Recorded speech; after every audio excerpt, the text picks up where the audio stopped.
മാവൂരിലെ കർഷകരെക്കുറിച്ചാണ് ഇനി. കർഷകർ വലിയ പ്രതിസന്ധിയിലാണ്. പഠനം നടത്താതെ ചാലിയാറിന് കുറുകെ ഊർക്കടവിൽ റെഗുലേറ്റർ കം ബ്രിഡ്ജ് സ്ഥാപിച്ചതാണ് കർഷകരെ ഇപ്പോൾ പ്രതിസന്ധിയിലാക്കിയിരിക്കുന്നത്. റെഗുലേറ്റർ പ്രവർത്തനം തുടങ്ങിയതോടെ വയലുകളിൽ വെള്ളം കയറി കൃഷി നശിച്ചു തുടങ്ങി. വയലുകൾ ഉടൻ തന്നെ കാർഷിക യോഗ്യമാക്കാനുള്ള നടപടി സ്വീകരിക്കണം എന്നാണ് കർഷകർക്ക് ആവശ്യപ്പെടാനുള്ളത്.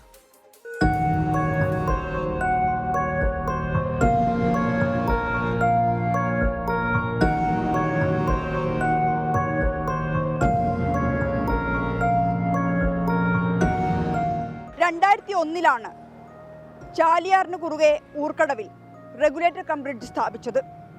മാവൂർ ഗ്രാസിംഗ് ഫാക്ടറിയിലേക്ക് ഉപ്പുവെള്ളം കലരാത്ത വെള്ളം എത്തിക്കുകയായിരുന്നു ലക്ഷ്യം. ഒപ്പം ജലക്ഷാമം പരിഹരിക്കുക എന്നതും. എന്നാൽ ആ റെഗുലേറ്റർ കം ബ്രിഡ്ജ് ഇന്ന് കർഷകർക്ക് പ്രതിസന്ധി മാത്രമാണ് സൃഷ്ടിക്കുന്നത്. റെഗുലേറ്റർ പ്രവർത്തനം തുടങ്ങിയപ്പോൾ ചാലിയാറിലെയും കൈവഴികളിലെയും ജലനിരപ്പ് ഡാമിന് സമാനമായി നിറഞ്ഞു. 360-ലേറെ ഏക്കർ വയലുകൾ വെള്ളത്തിലായി. കർഷകർക്ക് അവരുടെ ഉപജീവനമാർഗം നഷ്ടമായി. തെങ്ങിലക്കടവ്, പള്ളിയോൾ, കൽപ്പള്ളി പാടശേഖരങ്ങളിലെല്ലാം കടുത്ത വേനലിലും വെള്ളം കെട്ടിക്കിടക്കുകയാണ്. വർഷങ്ങളായി ഈ വയലുകളിലൊക്കെ കൃഷി ഇറക്കിയിട്ട്.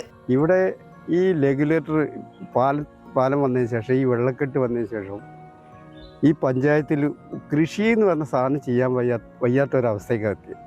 കർഷകർക്കാണെങ്കിലോ വാരി കോരി കൊടുക്കുന്നുണ്ടെന്ന് ഇങ്ങനെ പറയുന്നുണ്ട്. ഇവിടുത്തെ കർഷകർക്ക് ഒന്നും തന്നെ കിട്ടുന്നില്ല എന്നാണ് എന്നെ സംബന്ധിച്ചിടത്തോളം എനിക്ക് മനസ്സിലായത്. ഞങ്ങളൊക്കെ കൃഷി ചെയ്യാനൊന്നും തയ്യാറാണ്, പക്ഷേ സൗകര്യങ്ങളില്ല. വെള്ളക്കെട്ടായതിനോട് 2 പ്രാവശ്യം കൃഷി ഇറക്കിയിരുന്ന ഞാനൊക്കെ ആ കൃഷിയൊക്കെ നശിച്ചു പോവുകയാണ്. വെള്ളക്കെട്ട് ഒഴിവാക്കാൻ പല മാർഗങ്ങളും സ്വീകരിച്ചെങ്കിലും പക്ഷേ അതൊന്നും ഫലം കണ്ടില്ല.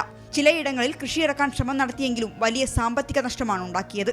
പലയിടങ്ങളിലും വ്യാപകമായി വയൽ നികത്തുമ്പോൾ ഇവിടെ കൃഷി ചെയ്യാൻ അവസരമൊരുക്കണമെന്നാണ് ആവശ്യം. കൃഷി ഇറക്കാൻ ആവശ്യമായ സഹായം ചെയ്യണമെന്നാവശ്യപ്പെട്ട് കൃഷിവകുപ്പിനെയും സർക്കാരിനെയും എല്ലാം ഈ കർഷകർ സമീപിച്ചിട്ടുണ്ട്. പക്ഷേ ഇവർക്ക് അനുകൂലമായ ഒരു നടപടിയും ഇവരുടെ ഭാഗത്തുനിന്നും ഇതുവരെ ഉണ്ടായിട്ടില്ല. പ്രശ്നം എത്രയും പെട്ടെന്ന് പരിഹരിക്കണമെന്നാണ് കർഷകരുടെ ആവശ്യം. മിഥില ബാലൻ, 24 കോഴിക്കോട്. പൊതുജനം കഴുതയല്ല സാർ. വർഷങ്ങളായി കൃഷി ഇറക്കാൻ സാധിക്കാത്ത വയലുകളുടെ ദൃശ്യങ്ങളാണ് നാം ഇപ്പോൾ കണ്ടത്. ഒപ്പം ഉപജീവനമാർഗം നഷ്ടപ്പെട്ടുപോയ നിരവധി കർഷകരുടെ കണ്ണീരും. ഇവരുടെ കഷ്ടപ്പാടിന് പരിഹാരം വേണം. അധികൃതരുടെ മുമ്പിലേക്ക് ഞങ്ങൾ ഈ വിഷയം വെക്കുകയാണ്. നോക്കാം ചില പ്രതികരണങ്ങൾ.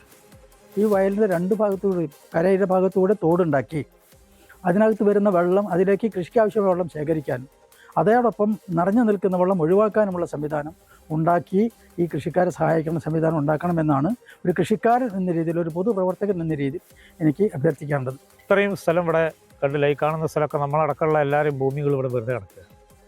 അശാസ്ത്രീയമായിട്ട് ഇവിടെ കൊണ്ടുവന്ന കമ്പനിക്ക് വേണ്ടി കൊണ്ടുവന്ന ആ റെഗുലേറ്റർ കം ബ്രിഡ്ജിൻ്റെ ഭാഗമായിട്ടാണ് ഇതൊക്കെ വെള്ളത്തിലാടിപ്പോയി. 2 വിള എടുത്തിരുന്ന ഇവിടെ ഇപ്പോൾ ഈ മാർച്ച് മാസത്തിൽ പോലും വെള്ളം നിൽക്കുന്ന അവസ്ഥയാണുള്ളത്.